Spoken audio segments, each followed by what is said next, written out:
नमस्कार बंधुरा आज आमी बानाते चलेছি एकेबारे खाटी बांगाली घरानार जनप्रिय पद तेल कई। এই রান্নায় সরষের তেল মশলা কষানো আর কই মাছের স্বাদ একসাথে মিলে যায় অসাধারণভাবে। চলুন ধাপে ধাপে দেখে নিই কিভাবে বানাবো আজকের এই সুস্বাদু রেসিপি। দেখুন এখানে আমি 6 থেকে 7টা কই মাছ নিয়ে নিয়েছি।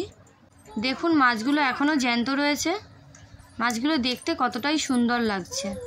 মাছগুলো এখন আমার কেটে ধুয়ে পরিষ্কার করা হয়ে গেছে। মাছে পরিমাণ মতো নুন আর হলুদ দিয়ে মাখিয়ে ঢাকা দিয়ে রেখে দেবো 5 মিনিট মতন। প্রথমে কড়াইতে সর্ষের তেল গরম করে নিন। তেল গরম করে একে একে মাছগুলো দিয়ে মাঝারি আঁচে ভাজুন। মাছ দুদিক লালচে করে ভাজা হলে তুলে রেখে দিন। মনে রাখবেন মাছ বেশি নাড়াবেন না, না হলে ভেঙে যাবে। এবারে কড়াইতে সরু করে কেটে রাখা আলু দিয়ে ভালো করে ভেজে একটি প্লেটে তুলে রাখুন। ফোড়নের জন্য দিয়ে দিন তেজপাতা, শুকনো লঙ্কা আর গোটা জিরে। ফোড়নের থেকে সুন্দর গন্ধ বেরোলে তাতে দিন পেঁয়াজ কুচি। ধৈর্য ধরে ভাজুন যতক্ষণ না লালচে হয়ে আসে। এরপর দিয়ে দিন পেঁয়াজ বাটা, আদা বাটা, রসুন বাটা। নেড়ে কষান 1 মিনিট মতন।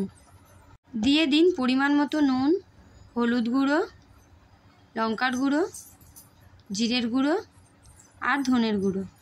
সামান্য জল দিয়ে ভালো করে মশলা কষান। এবারে দিয়ে দিন ফেটিয়ে নেওয়া টক দই। 2 থেকে 3 মিনিট কষান যতক্ষণ না তেল ছাড়ে।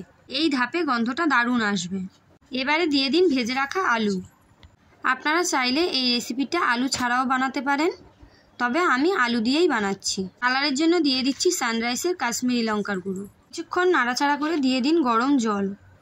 ঝোল ফুটে উঠলে তাতে আস্তে আস্তে ভাজা মাছগুলো দিয়ে দিন। মাঝারি আঁচে 5 থেকে 7 মিনিট ঢেকে রান্না করুন। মাঝে মাঝে একটু নেড়ে নিন যাতে মাছ লেগে না যায়। মাছ ভালোভাবে ফুটে গেলে ওপর থেকে দিয়ে দিন একটু কুচানো ধনেপাতা আর একটু কাঁচা সর্ষের তেল ছিটিয়ে দিন, যাতে স্বাদটা আরও ঘন হয়।